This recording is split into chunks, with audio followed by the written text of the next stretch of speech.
Can we start with the Iran piece? Because obviously this has been a big development over the last week and a half, one of which I think the Variety program has concluded unbelievably necessary, incredibly important for the future of not only this country, but the free world in a lot of different ways. But look, you've had a pretty substantial experience as a colonel in the Air Force. I mean, you flew some of the missions during the Soleimani strike. That's right. Well, hey, yeah, my career started off as a military guy. I'm one of the last still serving colonels in the Air Reserve now. It's both myself, Pfluger, Timmons serves in the Air National Guard. And it's great to have members like this who are in Congress who are actually serving. But I remember back in Trump 1 when Syria was launching barrel bombs against kids and chemical weapons were all over the battlefield here that looked like it was going to bleed into Israel. And he said, take the strike, eliminate these guys. It was our unit. I was the commander of the targeting unit that went in and put what we call the DIMPY, or the actual target impact point, on where we were going to hit, how we were going to hit this chemical weapons facility in Syria. We did it in the dead of night, minimum loss of life, but obliterated the Assad regime's ability to kill kids. And this is, you got to remember, Trump's, at the end of the day, he is a peacemaker, but he's also a dad and a grandfather. When he saw these pictures of kids dying for no reason and the Assad regime showing no end in sight, he just said, eliminate the threat. We did the same. So I'm an airborne recon guy. We fly RC-135s, big, fat recon planes, but they have the ability to really change the dynamics on a battlefield space. And so we did the Overwatch prep for what was the Soleimani strike. And this is a textbook example of being able to have proof of life of an individual. He was the head of Iran's IRGC, their Iranian Revolutionary Guards Corps. These are the really nasty guys, as you guys know. Helped lead Quds Force, the worst of all times, funding Hezbollah, managing Hamas, and supporting the Houthis, who are taking pot shots right now at carrier strike groups. I mean, this guy killed more Americans than anybody on the face of the planet. That's exactly right. And he was the mastermind behind a number of strikes, including our Marines that we lost. We lost friends at the airbase that he targeted in Saudi Arabia, and is a permanent threat, not just to the folks in the Middle East, but around the globe. And so being able to do this type of Overwatch, we had proof of life, and it was the perfect strike that from the time he left the tarmac in Baghdad to the time he got in his car and drove in an area where there are no other Iraqis or U.S. forces around, and schwack the guy. And I love Smug when he used to say, Soleimani into salsa. It scrambled the entire leadership here. And it was the first real glimpse by the Ayatollahs to know that President Trump was not messing around on this stuff. I mean, he would take lethal action in a very surgical strike to eliminate a threat. And guys, I was in the Middle East the week when bombs are falling on Israel. I talked with Saudi Arabia, our crown prince allies in the Gulf states, and the foreign minister in Israel as we aim to get into that country. And every one of them said, we cannot have a nuclear Iran. It's bad for the region. It's bad for the country. It's bad for the Iranian people. And so for the president to offer a friendship or a approach towards diplomacy in Turkey and say, hey, I'd like to be able to bring the Ayatollahs to the table. Let's find a way to peace. And the Ayatollah, probably because he's more scared of the IRGC killing him than the President Trump at this point, ignores it. It's only right and appropriate that we send B-2s all the way around the world and we eliminate their ability to have a nuclear weapon. But the moment after that strike, despite what Dims and others on the left are going to say here, that there was no nuclear program, and then over the course of 12 hours, it's the worst nuclear program we've ever seen. We were able to get to a point where the president eliminated the threat and then immediately opened the door to negotiation again. I'm leading the Iran maximum sanction campaign with colleagues from the RSC, like Pfluger, so that we have the ability to really give the president the full arsenal of weaponry, both kinetic, economic, sanctions-wise, to be able to bring some stability back to the region. And we've got a great model that Trump put in place at the beginning called the Abrams Accords. And this was how Saudi Arabia and Israel started working together. The same can be true for the Iranian people. Let me ask you, just from a execution standpoint, having somebody who flew Overwatch for the Soleimani raid, when you have a look at what happened last week, the bravery of our men and women in uniform that were executing all of this, and amazingly from the middle of Missouri, all the way from the heart of the heartland to the death of the Ayatollah. I'll take it. I mean, your initial reactions to that. I mean, I'm sure you, knowing what's going into all of that, it's got to be just thrilled. Well, I mean, candidly, this is a master's class in what 21st century warfare looks like. I had the opportunity to speak to General Raising Kane at the White House after his brief, and we just highlighted, I mean, the amount of planning that has to go in, both the feint to make everybody, particularly in the news media, think, hey, this is happening in some other direction, and then to be able to fly retrograde around the planet. These B-2 pilots, incredible stamina on their end. I mean, we've all been in the cattle car of a United flight trying to fly to Europe. These guys are in steerage. 2 people flying all the way around the world. Not a lot of leg room. Those 31,000 GBU-57s take up a lot of space on this thing. Tough to get a bourbon on the rocks. That's right. That's right. It wasn't just the B-2s. That's right. Chairman Kane said there were 125 planes who were involved in this, and there's guys refueling and just everybody working together. That's exactly right. And so we saw the initial tells here in the fact that we had our forward deployment of both recon aircraft, kind of like the ones we flew, but then also the refuelers. Because getting around the world here with never touching ground, you've got to have multiple refuelings. And I'll tell you, from refueling experience ourselves, those things don't always go off without a hitch. Well, it's not the easiest looking thing in the world. Absolutely. Right. And you're doing this in the dead of night, over the ocean. We've all had turbulence before. These guys are flying at 600 miles an hour plus. Aiming to get bombs on target on something, as the president highlighted, as small as half a refrigerator door to be able to get a 31,000-pound bomb. Yeah, on you're target trying to get a golf ball in a garden hose. It's at 30,000 feet. Birdie for the course. That's right. That's right. It's incredible. I wonder, just from a mentality standpoint, because I don't think we've examined this enough. You had the Democratic criticism. I thought the White House did an incredible job of putting a human face with his press conference that General Kane did last week. But having lived this, like, what's the mentality of getting a call Saturday saying Sunday morning, get in your flight suit up, and you're ready to go, and you can't tell anybody what it is you're about to do. That's right. First of all, huge salute to all these folks who put it in there. Yeah. It's not just the pilots, as you noted here. It's everybody from the ground crew who had complete mission silence, who knew what they were doing. You don't pull these things out of the bunker unless you're actually going to put them on a plane and you know it's going somewhere. Down to the security forces guy, and particularly everybody else who was prepped to do the follow-up. If this didn't go well, there was an entire operation plan behind this to make this successful. Well, that's what the funniest part about everybody saying, well, they didn't get the job done. It was like, do you really think there wasn't a contingency plan in case you didn't? Exactly. And then for the guys who stay behind in country, look, I flew out of Al Udeid Air Base, multiple combat tours in the Middle East. It's a target-rich environment, and it is within spitting distance of Iran. Yeah, you're the first area of retaliation. That's right. When it so shows up. Even after the successful strike, we still know that Iran and its proxies have more missiles than anybody else in the region. If they can find a launcher, they can be pretty deadly. Yeah. And so these folks being able to defend themselves across the area, I just sent off 2,000 Iowa National Guard guys to go serve in CENTCOM. I mean, they're standing post in places across Iraq that are directly in the firing line. This isn't downtown Tel Aviv, which has an entire Iron Dome over it. These are guys who are literally in forward operating bases that have a concrete bunker, but they've got a job to do the other 23 hours out of the day, and they're making sure that this can be successful, and importantly, that Iran's other proxies don't take root in this. Yeah. I can't tell you how comforting it is to have folks like this in Congress who actually understand how this whole thing works out. I mean, look, we'll see. Time will tell. Give me your best estimation about sort of what it is that we're seeing here. You've seen a peace, it's like a temporary ceasefire, which is held, but then you see Iran over the weekend making noise about things. But then you see Arab countries, as you suggested, starting maybe a Abraham Accords 2.0, expanding which would be that would be a different level success for the Trump administration. What's your sense about where things are? Well, first, let's not minimize the fact that the Trump team was able to pull this off. Yeah. This is revolutionary. It's more than has been done since I've been a kid, when Reagan actually stood up to the Ayatollahs. Nobody has really put these guys on their heels the way that this has.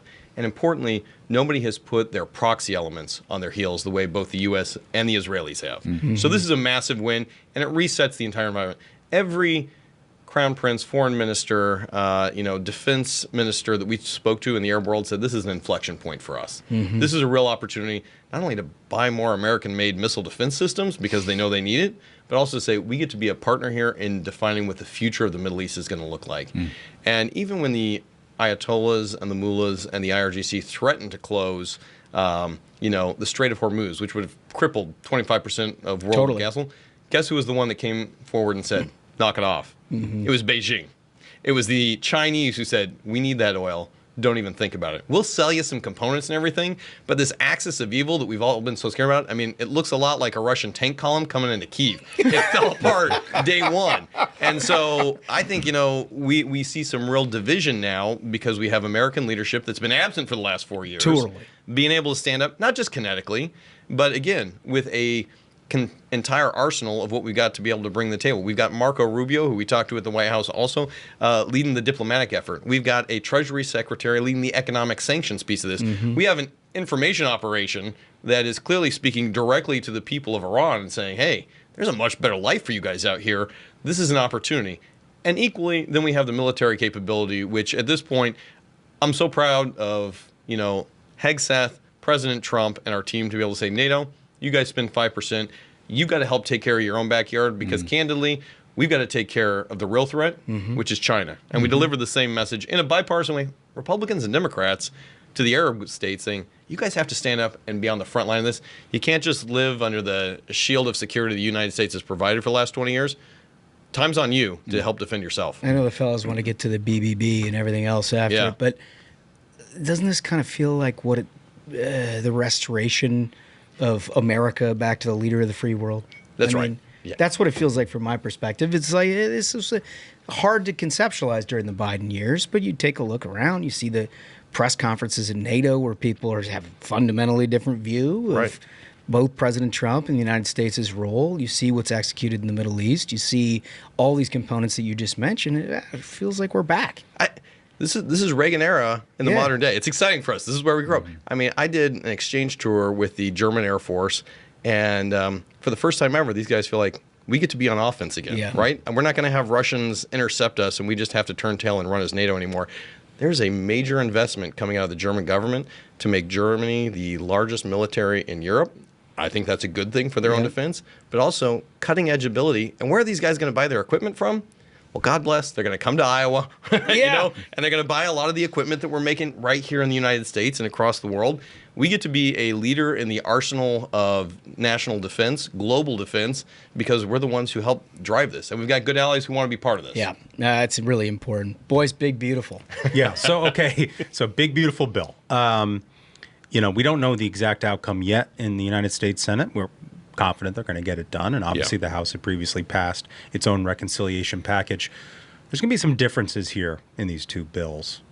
From your perspective, how do we come together on what we can agree on and get something done here soon?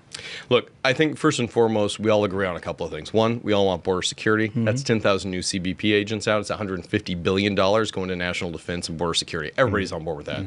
Two, it's energy independence. We're no longer beholden to Russia or others, and we get to move really forward in ways that help domestic production, drive down costs, and candidly help a state like Iowa with some biofuels.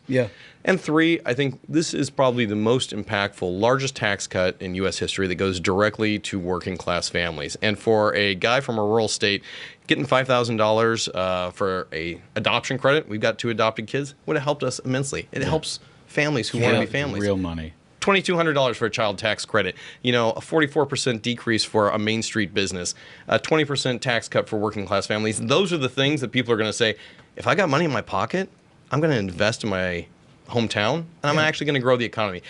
I hope that those really important things don't get blinded out by some of the, tactical differences between the House and the Senate. And candidly, the best whip in the room has been the president. Just ask Senator Tillis.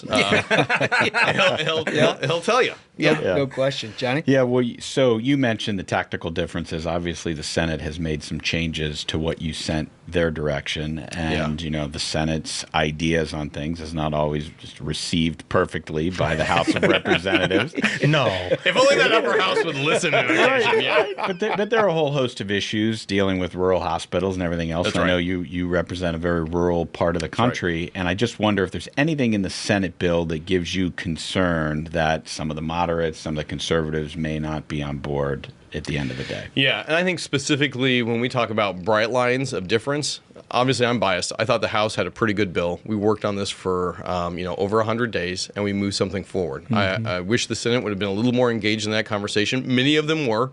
But at the end of the day, I want to highlight a couple of things. Under Medicaid enrollment, under the Biden administration, it ballooned to 93 million. The cost surged by over 200 billion. And that was largely driven by loose eligibility standards. Yep. The Biden administration tried to force more and more of these folks on here.